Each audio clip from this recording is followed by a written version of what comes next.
Salam Pancasila, salam penegakan hukum. Ada sahabat Rumah Pancasila yang mengirimkan video kepada kami mengenai artis berinisial J dan suaminya yang menghadiri persidangan, tetapi pada saat persidangan pihak penggugat tidak dapat menghadiri persidangan tersebut. Nah, dampak hukum apa sih untuk penggugat bila tidak dapat menghadiri persidangan tersebut? Mungkin Mbak Irda bisa dibantu menjelaskan kepada sahabat Rumah Pancasila dampak hukum yang akan diberikan kepada penggugat yang tidak dapat menghadiri persidangan itu seperti apa? Ya, terima kasih Mbak Nancy.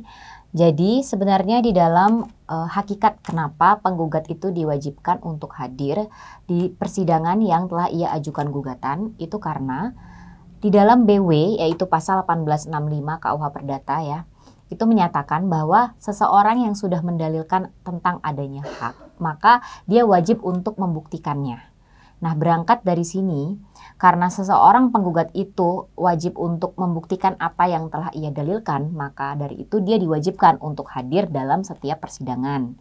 Nah, tetapi apabila ia tidak dapat hadir, ia dapat mengkuasakannya kepada seorang kuasa hukum untuk dapat hadir. Tetapi apabila penggugat maupun kuasa hukumnya itu tidak hadir di dalam persidangan, padahal ia sudah dipanggil secara sah dan secara patut, maka gugatannya itu dapat dinyatakan gugur oleh hakim karena ia dianggap sebagai penggugat yang tidak beritikat baik, sebagaimana pasal 124 HIR, seperti itu. Nah, lain halnya apabila kita lihat dalam Perma nomor 1 tahun 2016 tentang prosedur mediasi di pengadilan. Nah, khusus untuk mediasi, seorang penggugat itu wajib hadir sendiri atau in person untuk menghadiri forum mediasi. Kecuali ada alasan-alasan yang sah, penggugat tersebut tidak dapat hadir di muka persidangan untuk adanya mediasi. Contoh seperti dia mengalami penyakit atau mengalami kesehatan yang tidak memungkinkan sehingga ia harus dirawat.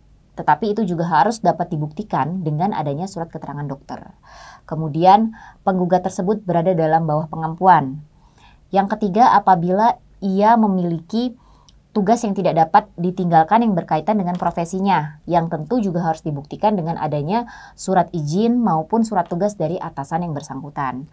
Nah, yang terakhir yaitu dia memiliki domisili atau tempat tinggal yang berada di luar wilayah Republik Indonesia, di luar negeri, sehingga tidak memungkinkan untuk penggugat hadir di dalam sidang, di dalam mediasi tersebut.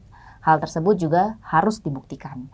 Nah, apabila ketidakhadiran dari penggugat ini itu tidak berdasarkan alasan-alasan yang sah, padahal ia sudah dipanggil secara patut dan secara sah, dia tidak juga hadir, maka hakim di sini dapat menyatakan penggugat dapat masuk kategori dalam penggugat yang beritikat buruk. Iya, beritikat buruk atau beritikat tidak baik karena dia sudah dipanggil secara patut tetapi dia tidak datang, atau dia datang sekali namun pada mediasi-mediasi berikutnya dia tidak hadir. Itu juga dikatakan sebagai penggugat yang beritikat buruk. Sehingga berdasarkan Perma nomor 1 tahun 2016, gugatannya tersebut dapat dinyatakan gugur. Seperti itu. Nah, di dalam Perma 1 tahun 2016 ini juga mengamanatkan bahwa setiap kuasa hukum yang mendampingi penggugat maupun tergugat itu memiliki kewajiban untuk dapat mendorong agar para pihak, yaitu penggugat maupun tergugat, untuk dapat hadir dalam mediasi dalam hal penyelesaian perkara, seperti itu.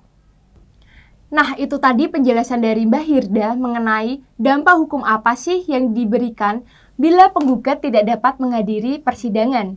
Kesimpulannya, pihak penggugat wajib menghadiri persidangan. Bila pihak penggugat tidak dapat menghadiri persidangan, maka kuasa hukumnya yang akan menghadiri persidangan. Bila tidak ada yang dapat menghadiri persidangan dari pihak penggugat maupun kuasa hukumnya, maka gugatannya dianggap gugur. Tapi untuk mediasi, penggugat wajib hadir sendiri. Bila pihak penggugat tidak hadir, hal tersebut harus mempunyai alasan yang sah.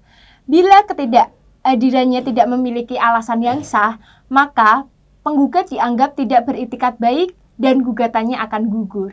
Nah, itu tadi penjelasan mengenai dampak apa sih yang akan terjadi bila pihak penggugat tidak menghadiri persidangan.